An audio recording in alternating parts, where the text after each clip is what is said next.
The storm rolled over Venice like a living thing, low, growling thunder echoing through the narrow canals and across the stone bridges slick with rain. Inside Café Rialto, the world was quieter, wrapped in the hum of espresso machines and the faint, melancholy tune from an old radio. The smell of burnt sugar and roasted beans filled the air. Elena Moretti wiped the counter with a rag that had seen better days. Her shift had ended 20 minutes ago, but her replacement hadn't shown up, and walking home in this weather felt like asking to get swallowed by the night. She preferred to wait it out, tucked between the glow of the hanging lamps and the fogged glass that looked out onto the Grand Canal. It was nearly midnight, slow hour. Just one table occupied by an old man stirring his coffee as if waiting for it to tell him a secret. The rain outside softened to a whisper, and for a fleeting moment, Elena felt the strange calm that comes after long exhaustion.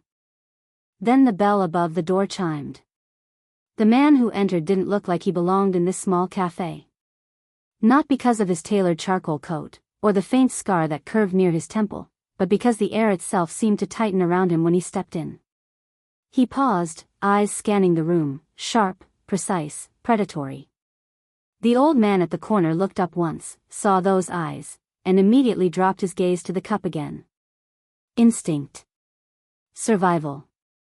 Elena didn't recognize him, but she felt him before she fully saw him. Something in her chest constricted, that primal alarm humans never really lost. She forced herself to breathe and muttered softly, "Buonasera," her voice almost drowned by the soft hiss of the espresso machine. He gave a small nod and moved toward a seat by the window, his movements smooth, almost feline. Two other men followed, larger, heavier, their faces unreadable beneath the shadows of their coats. They didn't sit. One lingered near the entrance, the other positioned himself near the back door, silent as statues. Elena's pulse began to drum. She wasn't new to Venice's shadows, she'd heard the whispers, the late-night talk about the Vale Syndicate, a name spoken with the same reverence and fear as if it were a storm itself. And there were stories, about its young boss, Luciano Vale, the man who turned his father's crumbling empire into something far deadlier, far smarter. The man at the window lifted his gaze to hers. Un caffè nero. No sugar. His Italian was deep, deliberate, the kind of voice that didn't ask, it commanded. She nodded, careful not to look too long. The espresso machine hissed like an angry cat as she prepared his drink. Her hands trembled slightly, and she cursed herself for it. It wasn't fear, she told herself that, it was the exhaustion, the late hour, the strange electricity that now lived in the air. As she slid the small cup across the counter and carried it to his table, she noticed the details. The cut of his coat. The dark watch on his wrist. The faint, clean scent of leather and smoke. Everything about him screamed control. He didn't thank her. He didn't have to. He simply reached for the cup, the gold ring on his hand catching the light. Elena turned to leave, but something, an instinct, an itch at the back of her neck, made her glance toward the window. That's when she saw it. A flicker. A thin, perfect line of red light dancing faintly through the rain-smeared glass, resting, impossibly steady, on the back of the man's head. Her breath caught. Her first thought was denial. Maybe it was a reflection, a traffic signal from across the canal, or a neon sign from the trattoria next door. But it didn't move like reflected light.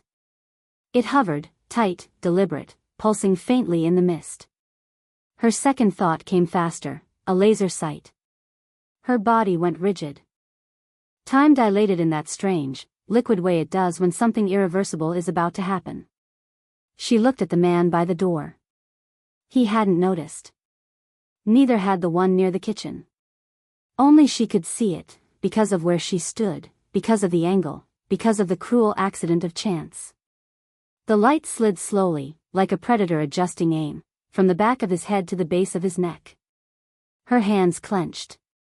If she screamed, he might turn. If he turned, the shot would find his face. If she stayed silent, she'd watch a man die 3 feet from her. The world felt made of glass, and she was the only thing that could shatter it. She opened her mouth, "Don't move." The voice came from behind her. Low, cold, controlled. For a moment, she thought it was her imagination, until she felt it, the faint pressure of a hand, strong and steady, on her shoulder. She froze. Her pulse spiked so hard she could feel it in her throat. Slowly, she turned her head, just enough to glimpse the figure behind her reflected faintly in the polished chrome of the espresso machine.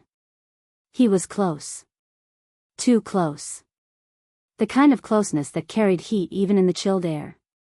"Don't move," he repeated, softer now, his tone deliberate. Elena's eyes darted between the reflection of his face, unmistakably him, Luciano Vale, the man she just served, and the real one, still seated at the window. Two of them? No, her brain corrected itself a beat later. The man at the window wasn't the boss. It was bait. The real one was right here, behind her. A decoy. She didn't dare breathe.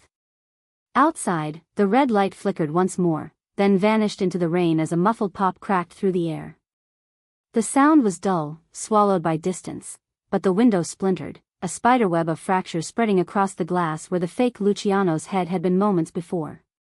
Elena flinched. The hand on her shoulder tightened, steadying her. The man behind her, the real Luciano Vale, leaned close enough that his breath brushed the side of her neck. "You saw it, didn't you?" She nodded once, barely moving. His eyes followed the fading reflection in the glass, sharp and cold. "Good. That's how I knew you weren't with them." He released her and moved, swift, silent, commanding. One gesture, and his men were already at the window, scanning the rooftops through the rain. Elena stepped back, trembling, trying to process the scene, a gunman outside, a dead decoy inside, and this man, the real one, who had appeared out of nowhere, his presence as calculated as a chess move. He turned to her again, his gaze pinning her like a blade. "You work here alone?" Her throat felt dry. "Until close, yes. Not anymore." He crossed the cafe, every step unhurried, and crouched beside the decoy's body, checking a pulse he already knew wasn't there. The silence that followed was almost holy. Rain pattered against the broken window, dripping onto the marble floor in small, rhythmic taps. Elena couldn't look away. She should have been screaming, calling the police, running into the storm, but something in his voice, in that terrifying calm, rooted her to the spot. Luciano stood, his expression unreadable, and said something to his men in Italian too quick for her to catch. Then he faced her again. "You just became a witness," he said, his tone quiet but absolute. "And in my world, witnesses don't get to walk home alone." Elena took a step back. "I didn't, I'm not part of, I know." He cut her off with a small tilt of his head, almost gentle. "That's why you're still breathing." The rain outside thickened again, drumming against the broken glass as blue lights began to flicker faintly in the distance. Police sirens. Someone had heard the shot. Luciano's gaze flicked toward the door, then back to her. "They'll be here in 2 minutes," he said calmly. "You have 1 minute to decide if you want their protection, or mine." Her breath hitched. "What happens if I choose wrong?" He gave the faintest smile, the kind that didn't reach his eyes. "You won't get a second chance to change your mind." The police sirens grew louder, bouncing off the rain-slicked facades of the old Venetian buildings. Red and blue strobes flashed across the cafe windows, painting the room in fractured light. The sound made Elena's pulse quicken. She could almost taste freedom, or at least safety. Luciano Vale didn't move. He watched her as if reading every thought that passed behind her eyes. Then, without warning, he stepped closer and took her wrist. His touch wasn't cruel, but it was iron, unchangeable, absolute. "You're coming with me," he said. "I haven't done anything," she snapped, trying to pull free. His grip didn't tighten, but his gaze hardened. "That's exactly why they'll kill you. You saw the shot before it happened. That makes you dangerous to whoever ordered it." "Then I'll tell the police." "Tell them what?" He leaned closer, voice low and calm. "That the city's most wanted man just saved your life?" That I was standing behind you when another man died wearing my face? Her protest died on her tongue. Think, ragazza, he said, the word curling in his mouth like smoke. They'll lock you in a station for questioning. Cameras. Reporters. And by the time you finish explaining, the ones who pulled the trigger will already be waiting outside to clean up their mistake. He released her wrist then, but not the invisible hold he had over her. Outside, car doors slammed. Footsteps splashed in puddles. Luciano gave a curt nod to one of his men. The larger of the two, square-jawed, scarred, eyes like wet gravel, moved fast. He flipped the cafe's light switch, plunging them into darkness broken only by the lightning flashing through the broken window. Go through the kitchen, Luciano ordered. Elena didn't move. Where are you taking me? He turned to her, and for the first time, there was something like patience, or exhaustion, in his eyes. Somewhere safe. The front door burst open. The bell above it jangled wildly as uniformed officers shouted commands into the dark. Luciano reached into his coat and drew a sleek black pistol, not to use it, but to make sure no one else did. Now, Elena, he said quietly. Before the world decides your story for you. Her legs moved before her mind caught up. She ducked behind the counter, her shoes slipping on spilled coffee and glass. The back door opened into the narrow service alley behind the cafe, where the rain fell in silver sheets. The other guard, waiting there, ushered her forward into the night. Luciano was right behind her. He moved like water, silent, unstoppable. Get in, he ordered. A car was waiting at the end of the alley, black, sleek, and far too expensive for a street this narrow. The rear door opened automatically, and Elena hesitated. This is kidnapping, she said. Luciano met her eyes. This is survival. The look in his face wasn't one of threat, it was command edged with something older, something that looked a lot like weariness. She slid into the car. Inside, it smelled of leather and rain. The driver, a woman with sharp eyes and a scar bisecting one eyebrow, pulled away before the door had even fully closed. The cafe disappeared behind them. The sirens faded into the distance. Elena sat stiffly, her arms wrapped around herself, staring out at the blurred city lights reflected on the flooded streets. Venice looked almost unreal, ghostly and ancient, all gold and shadow. Who were they? She asked finally. Luciano didn't look at her. Men who thought they could end something they don't understand. And you? A pause. Then a quiet, yes. Her gaze flicked toward him. Even in the dim car light, she could see the faint streaks of rain still glistening in his dark hair. His jaw was tight, his eyes fixed on the road ahead. He wasn't panicking. He wasn't even tense. He looked like a man who'd seen death so many times, it no longer impressed him. You used a decoy, she said softly. You knew someone was going to try. He didn't answer. So you let a man die in your place? Luciano finally turned to her. He was already dying. Cancer. He wanted to die for something that mattered. His tone was flat, not defensive, just fact. I made sure his family will never want for anything. Elena stared at him, trying to reconcile the calm of his words with the violence they carried. You talk about death like it's a transaction, she said. In my world, everything is. The driver spoke for the first time, her Italian crisp and formal. Boss, we have company. Luciano's eyes flicked to the rearview mirror. A pair of headlights had appeared 2 streets behind them, moving too smoothly, too fast. He didn't curse. He didn't even raise his voice. Lose them. The driver nodded once, turning sharply into a narrow lane that seemed too small for the car to fit. Elena gripped the seat, her heart slamming against her ribs. They darted through the labyrinthine streets, tires hissing on wet cobblestone, each turn a gamble. The pursuing lights followed, one moment close, the next swallowed by shadow, then close again. Luciano's hand rested casually on the grip of his pistol. You might want to hold on, he murmured. I already am, Elena whispered. The driver swung left onto a bridge. A sudden burst of headlights flooded the car from behind.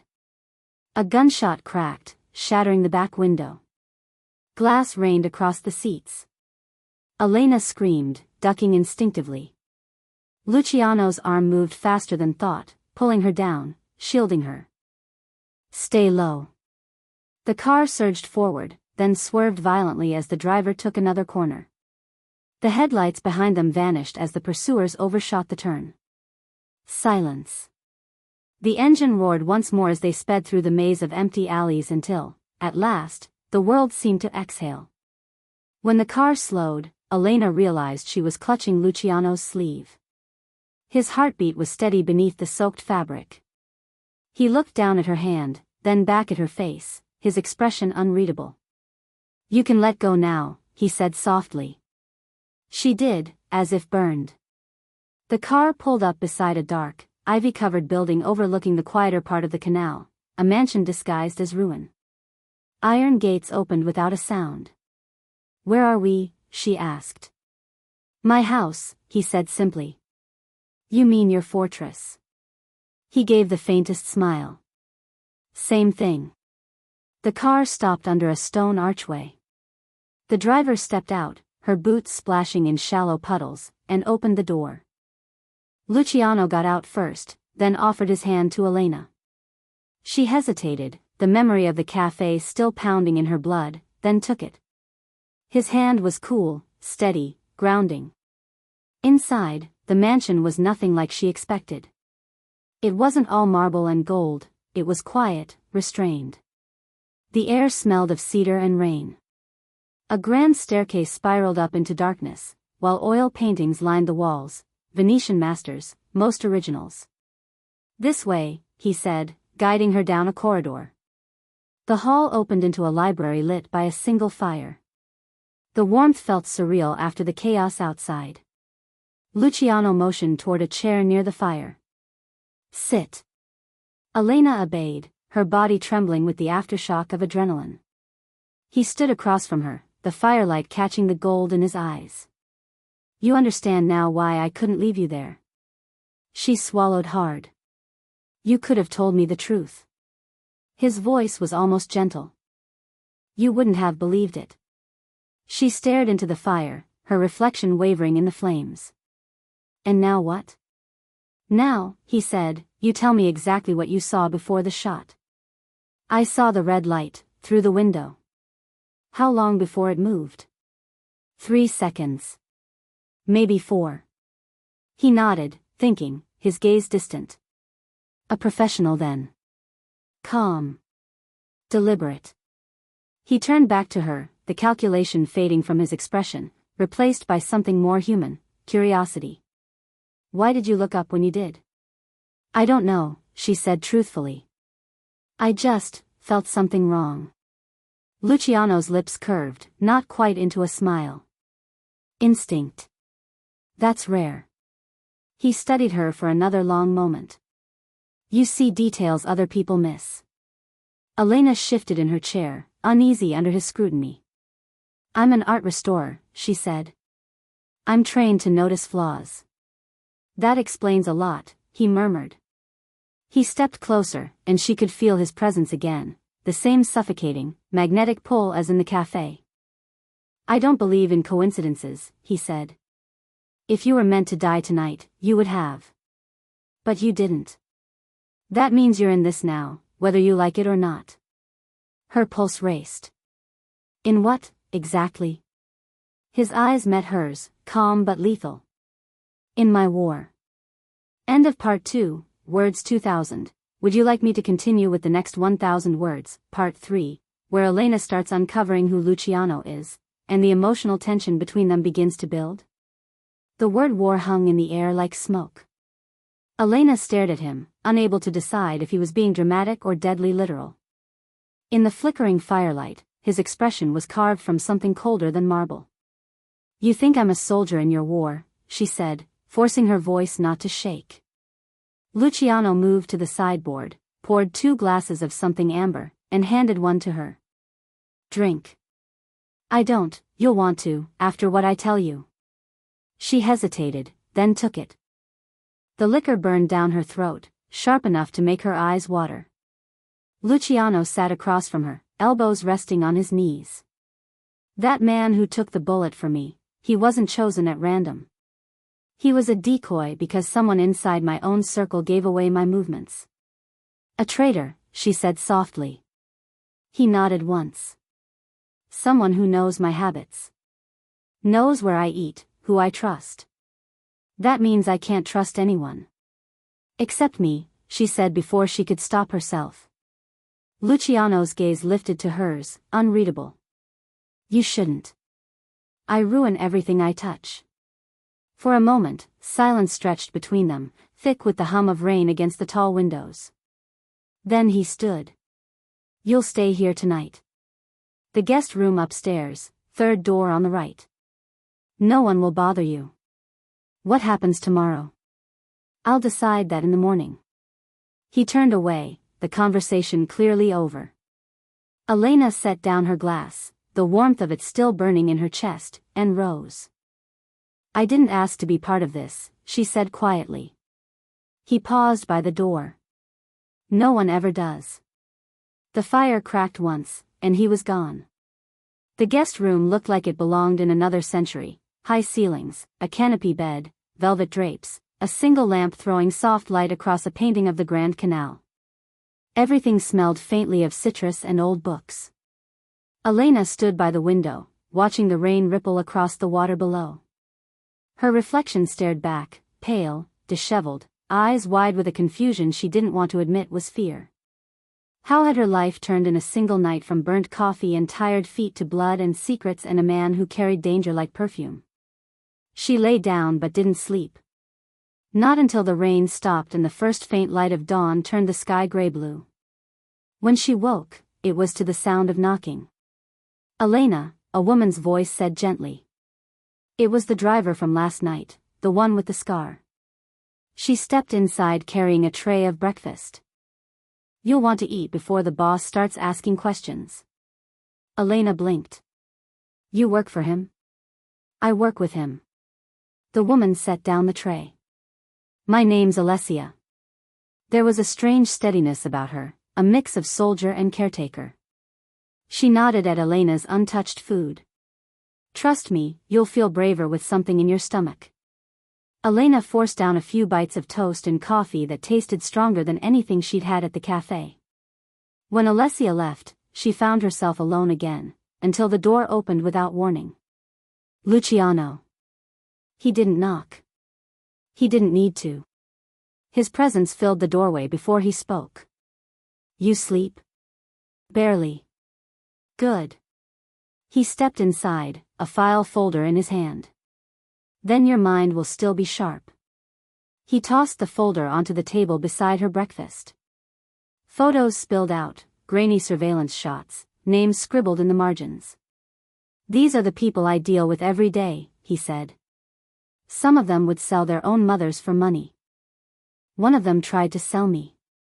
She looked at the photos, faces of men in suits, women with perfect smiles, shadows in alleys. Why are you showing me this? Because you saw something last night no one else did. I saw a red light. He shook his head. You noticed it. There's a difference. Luciano's tone softened. My men are trained for combat. You saw what they didn't. That makes you useful. Elena frowned. Useful, or expendable? The corner of his mouth twitched, maybe a smile, maybe a warning. That depends on how long you keep your courage. He leaned against the table, arms folded, his gaze weighing her. Tell me about your work. I restore old paintings. Flaking frescoes, damaged oils. Then you know how to see what's hidden beneath the surface. She hesitated. Sometimes. Good. He handed her one of the photos, a man in his 40s, clean-shaven, polished, with the kind of arrogance that came from money. Do you see anything wrong with this picture? Elena studied it. The lighting was uneven. A faint reflection on the man's glasses showed something, a second figure, barely visible. There's someone behind him. In the mirror. Luciano's eyes flicked with approval. Exactly. The same figure appears in 4 different photos. He's not supposed to exist. I've been looking for him for months. And you think he's the one who tried to kill me? He nodded. Or the one who paid for it. She handed the photo back, her pulse quickening. Why me? You could have investigators, experts, I do. They don't see what you do. He stepped closer, too close again. And they don't make me want to trust them. The confession hit harder than it should have. Elena swallowed. You don't even know me. I know you didn't run last night. Maybe I froze. He smiled faintly. Sometimes, that's the same thing. The tension between them felt like a live wire, dangerous, electric, impossible to ignore. She looked away first. What happens now? Luciano turned toward the window. Now we find the man who pulled the trigger. And the one who told him where to aim. And me? You stay alive. That's not an answer. It's the only one that matters. By evening, the rain had stopped, leaving the city washed clean and gleaming under streetlights. Luciano's world moved quietly around him, guards at the gate, voices in Italian over phones, cars slipping in and out of the courtyard. Elena watched it all from a balcony overlooking the canal. She felt like she'd stepped into another reality, a place where silence had weight, and every shadow had a name. When she turned, he was there again. She hadn't even heard him approach. You shouldn't stand out here alone, he said. I thought this place was safe. It is. Until it isn't. He joined her at the railing, eyes scanning the water. I've lived here 20 years, and I still forget how beautiful it is. You sound like someone who doesn't let himself enjoy it. He glanced at her. Enjoyment is a luxury. I prefer control. She looked out at the lights shimmering on the canal. And when you can't control something? Then I eliminate it. The way he said it made her shiver. Whoever tried to kill you, she said, they're still out there. He nodded. Which is why you're still here. Elena turned to him. That doesn't make sense. You could hide me anywhere. Why bring me into your house? Luciano's gaze held hers, steady and unreadable. Because now that you've seen them, they'll come for you too. And I don't like leaving loose ends. So I'm a loose end? He studied her face, his tone quieter. No. You're leverage. And I don't let anyone touch what's mine. The words froze her more than the night air. She wanted to protest, to tell him she wasn't something he could claim, but his eyes had already moved past her, sharp again, watching the reflection of something across the water.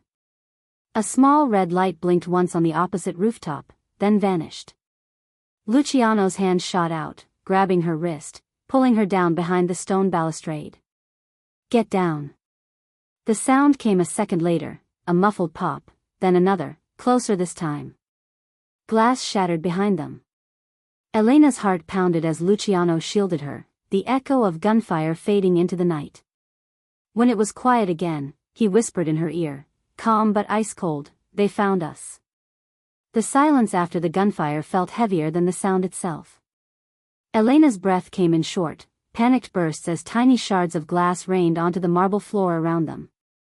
The scent of gunpowder hung faintly in the air, mixing with the salt of the canal below. Luciano's arms still held her close, his voice low and calm in her ear. Stay down. He raised his head just enough to look over the balustrade, scanning the rooftops. Another of his men appeared from the shadows inside the courtyard, weapon drawn. Roofline, east side, Luciano ordered, his tone clipped, commanding. Yes, boss. The man vanished, shouting something in Italian into his earpiece. Elena could barely hear over the pounding in her ears. How did they find us? You said this place was safe, Luciano finished for her, his expression unreadable. It was. Which means someone inside gave us away. Another shot cracked, this time striking one of the iron lanterns by the garden gate. The flame sputtered and died, leaving half the courtyard swallowed in darkness. Luciano stood abruptly, pulling her with him. Move. He guided her down the marble hall, his hand firm against her back. The men posted along the corridor fell into step wordlessly. The entire house had shifted from quiet opulence to silent, military precision. They turned into a long, low-lit passage lined with oil paintings, eyes of old Venetian nobles seeming to follow them as they passed. A heavy oak door waited at the end. Luciano punched a code into the hidden panel beside it, and the door slid open with a hiss of hydraulics. A panic room, Elena realized. The space beyond was nothing like the mansion outside: metal walls, a bank of monitors, maps pinned across one side, weapons mounted neatly on another. Inside, he said. Elena hesitated. What about your men? They know what to do. His voice softened, almost imperceptibly. You're my responsibility right now. She stepped inside. He followed, sealing the door behind them. The silence that fell was eerie, absolute. On the screens, the camera feeds showed the exterior of the house, the rooftops, the gardens, the canal beyond. Tiny white outlines marked movement. Elena's hands trembled as she stared at the monitors. There are so many of them, for on the rooftops, one in the alley, Luciano corrected automatically, his eyes scanning the feeds. Snipers, not foot soldiers. They're testing my defenses. He leaned closer to one of the screens, frowning. But they're not moving to breach. Not yet. Then what are they waiting for? For me to panic. She turned to look at him. He stood there in his black shirt, sleeves rolled up, his composure unbroken. Even here, surrounded by danger, he looked unshakably certain, like someone who'd stared at death too many times to find it interesting anymore. You're not panicking, she said quietly. He glanced at her, one corner of his mouth lifting. I learned a long time ago, panic gets people killed faster than bullets. Something flickered across the monitors, one of his guards dragging an injured man into cover. Luciano's jaw tightened. He reached for the intercom, his voice low. Get him inside. No one else dies tonight. Elena moved closer to the screens. One of them showed the balcony where they'd been standing moments before. A faint movement, a reflection, caught her eye. Wait, she whispered. There. Luciano followed her gaze. A shadow shifted behind one of the chimneys on the opposite rooftop. Then, for a fraction of a second, a faint red glint appeared, a scope catching the firelight. Without hesitation, Luciano pressed another button. Somewhere outside, a sharp metallic click echoed through the speakers, followed by the faint whir of a rotating mechanism. The next shot that came was met with a blinding flash from the rooftop, the sniper's bullet intercepted midair by a burst of counterfire. Luciano exhaled slowly. Automatic defense system. Worth every million I paid for it. Elena stared at him, stunned. You planned for this. I planned for everything, he said simply. The quiet stretched again. On the monitors, the remaining attackers began to retreat, shadows dissolving into the Venetian fog. Luciano stepped back from the console, his posture finally easing. They'll regroup. Try again when they think I'm asleep. He looked at her. You should rest. She shook her head. I couldn't if I tried. He studied her face, the stubbornness there, the exhaustion beneath it. You remind me of someone I used to know. Who? He looked away. Someone who believed they could live in my world and stay clean. The words carried weight, something bruised underneath the steel. Elena hesitated. What happened to them? They were right, he said quietly. For a while. Then, after a pause, and then they weren't. He moved to one of the cabinets, pulling out a first aid kit. You're bleeding. She blinked, then realized he was right, a thin cut along her arm, likely from flying glass. She hadn't even noticed. He opened the kit, motioned for her to sit. His movements were precise, almost too careful, as he dabbed antiseptic on the wound.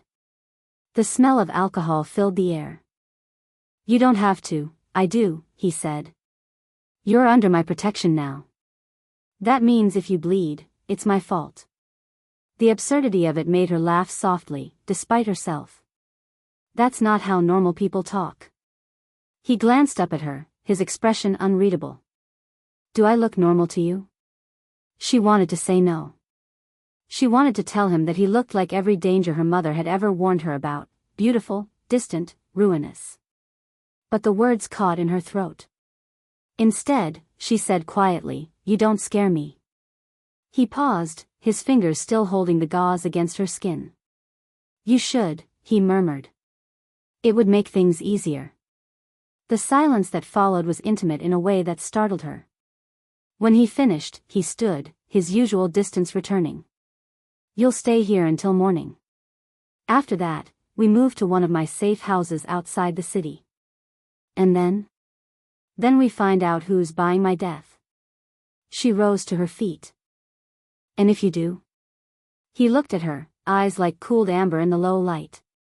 "Then I remind them why they were afraid of me in the first place." Hours later, when the adrenaline had faded and the world had gone still again, Elena sat alone in the steel-lined room. She could hear faint murmurs through the intercom, Luciano's voice issuing quiet commands to his men. She didn't understand him. He spoke of violence the way she spoke of art, with precision, reverence, and strange, quiet sadness. And yet, beneath all the danger, there was something else, something fragile and human. When he returned a little before dawn, his shirt was damp from rain, his hair disheveled.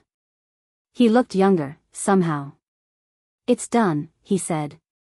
"The attackers? Gone. For now." He sank into the chair across from her, exhaustion catching up to him for the first time.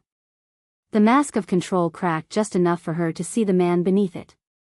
"You should sleep," she said softly. "I don't sleep," he murmured. "Everyone sleeps." He smiled faintly, eyes half-lidded. "Not everyone wakes up." The line would have sounded arrogant from anyone else. From him, it sounded like truth. For a long moment, neither spoke. The room hummed with quiet tension, the faint glow of the monitors painting both their faces in shades of blue and shadow. Finally, he said, "You're wondering why I'm still alive." Elena hesitated, then nodded. "I ask myself the same thing," he admitted. "Every day since my father died." "Your father?" Luciano's gaze darkened, memories flickering behind it. "He built this empire with his bare hands. He thought loyalty was everything. Turns out, loyalty is just another currency." He leaned back, eyes distant. "He trusted the wrong people. And he died for it." Elena's chest tightened. "You think whoever betrayed him is the same person coming after you now?" "I don't think," he said. "I know." She watched him, the quiet fury simmering beneath the surface. "Then you want revenge?" He looked at her, his voice dropping to something softer. "No. I want balance." For the first time, she believed him. The next morning came slowly, gray light seeping through the narrow skylight of the panic room. Elena hadn't slept. Neither had Luciano. He had remained in the same chair, silent, lost in thoughts that had the weight of decades behind them. When the locks finally disengaged with a hiss, Alessia appeared at the door. "The perimeter is clear," she reported. "We've secured the alley and replaced the cameras. Whoever was watching won't see us leave." Luciano nodded. "Prepare the car. We move in 10 minutes." Elena stood, brushing the wrinkles from her borrowed clothes. "Where exactly are we going?" "Somewhere no one can find you," he said, then added with a trace of irony, "or me." He offered her a hand, not a gesture of courtesy, but of decision. She took it, because refusing felt impossible. They left through an underground passage that opened onto a quiet side canal. A black motorboat waited there, sleek and silent, its surface gleaming like oil under the morning drizzle. The engine purred as Alessia steered them away from the house. Venice looked different from the water. Peaceful, almost holy, its centuries-old facades reflected perfectly on the still surface. It was hard to believe that only hours ago, men had tried to kill them here. Luciano stood at the bow, coat collar turned up against the wind, his profile sharp against the pale light. Elena watched him, trying to make sense of the contradiction he represented, elegance wrapped around danger, control laced with grief. After a long silence, she said quietly, "You really don't sleep, do you?" He turned slightly, one eyebrow raised. "You're still studying me." "I restore things," she said. "It's what I do. I try to understand what's beneath the cracks." "And what do you see beneath mine?" She hesitated. "A man who's trying too hard not to feel anything." He didn't answer right away. "Then, you think feeling makes you weak?" "It doesn't. It just makes you a target." "Maybe," she said. "But without it, what's left?" His gaze lingered on her face longer than it should have. "Survival." The words settled between them like a stone dropped into still water. They reached a remote island, a forgotten speck of land at the edge of the lagoon. The villa there was older than the city itself, hidden among cypress trees and overgrown vines. From a distance, it looked abandoned. Up close, it breathed quiet power. Inside, it was almost bare. A few pieces of furniture, a grand piano covered in dust, a cracked fresco half restored on one wall. "This used to belong to my mother," Luciano said as they entered. She painted.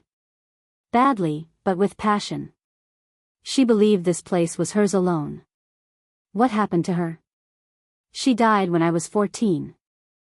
My father said she was too soft for this life." He smiled faintly. He was right. Elena walked toward the fresco.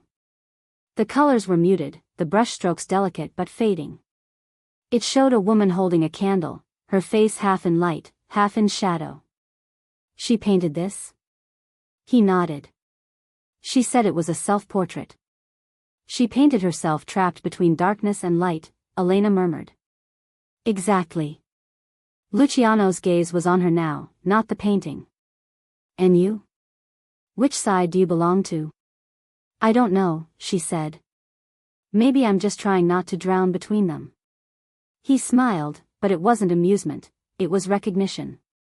Later, as dusk fell, Luciano worked in the adjoining study, papers spread across an antique desk, while Elena wandered through the villa. Every room told a story, photographs of his parents in black and white, an old violin missing a string, a child's drawing tacked to a mirror, crude, but full of joy. It was strange. The Mafia don who terrified half of Italy had once been a boy who drew boats and houses and signed his name in uneven letters, Luciano, age 7. When she returned to the study, he looked up. "You're quiet. I'm trying to figure you out." He leaned back, folding his hands. "And? I think you built a kingdom just to prove you could control something, because everything you loved once slipped away." His jaw tightened, the faintest flicker of pain in his eyes. "You speak like you've known me for years." "Pain recognizes pain," she said softly. The silence that followed was heavier than the thunder outside. Finally, he said, "Tell me something, Elena. If you could leave now, if I gave you a boat, cash, new identity, would you go?" She looked at him, trying to ignore the strange pull in her chest. "Yes." "Liar." She flinched at the quiet certainty in his tone. He stood, coming around the desk until he was close enough for her to feel the faint warmth of his breath. "You're curious. You want to know what it's like, my world, my rules, the way it bends everything around it. That curiosity gets people killed," she whispered. "Sometimes," he said.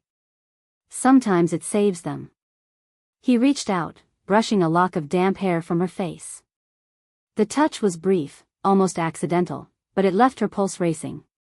Then, as quickly as he'd closed the distance, he stepped back. "Go upstairs. Get some rest. You'll need it." "For what?" "For tomorrow. We're going hunting." That night, she dreamt of the cafe again, of red lights and shattered glass, but this time when she turned, the man behind her wasn't warning her. He was holding her. She woke before dawn, breath shallow, the echo of his voice still in her ears. Downstairs, she found him at the piano, playing something soft, slow, and impossibly sad. The melody carried through the empty villa like a confession. "I didn't know you played," she said. He didn't stop. "My mother taught me." She said music was the only thing that could make a man remember he still had a soul. "Did it work?" He smiled without looking at her. "Ask me after this is over." They left at sunrise. The motorboat cut through the mist as the city woke in the distance. Alessia waited at the docks with a file in hand. "Boss," she said, "we found something." The money trail from the hit, offshore accounts routed through Zurich. The name attached is our Santoro. Luciano's expression hardened. "Riccardo Santoro. You know him?" Elena asked. "He used to be my father's lawyer." "So he's the one trying to kill you?" "Maybe," Luciano said. "Or maybe he's just the messenger."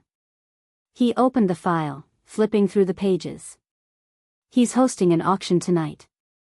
Paintings, antiques, rare art. Half the city's elite will be there." Elena frowned. "You're going?" "I'm taking you," he said. "You'll blend in. They won't suspect you." "Why me?" "Because you see details," he said simply.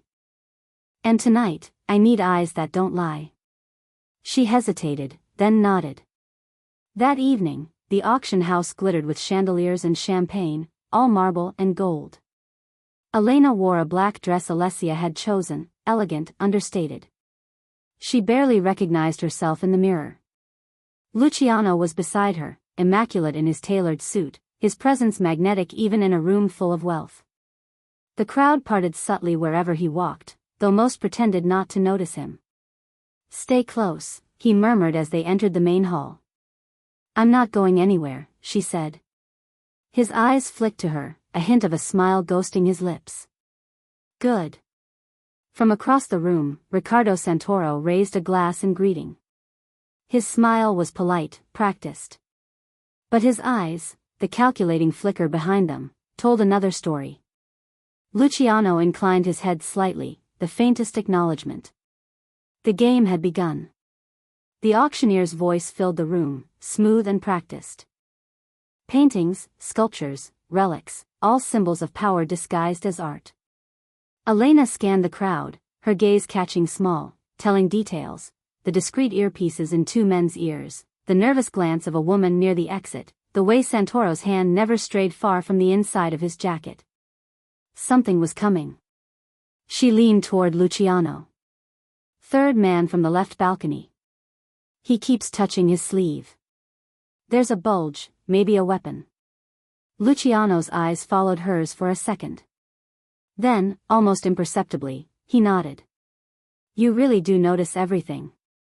Before she could answer, the lights flickered. Once. Twice. Then went out. Gasps filled the hall.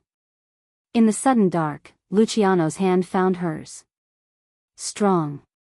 Grounding. "Elena," he said quietly, his voice a low promise through the chaos, "don't move."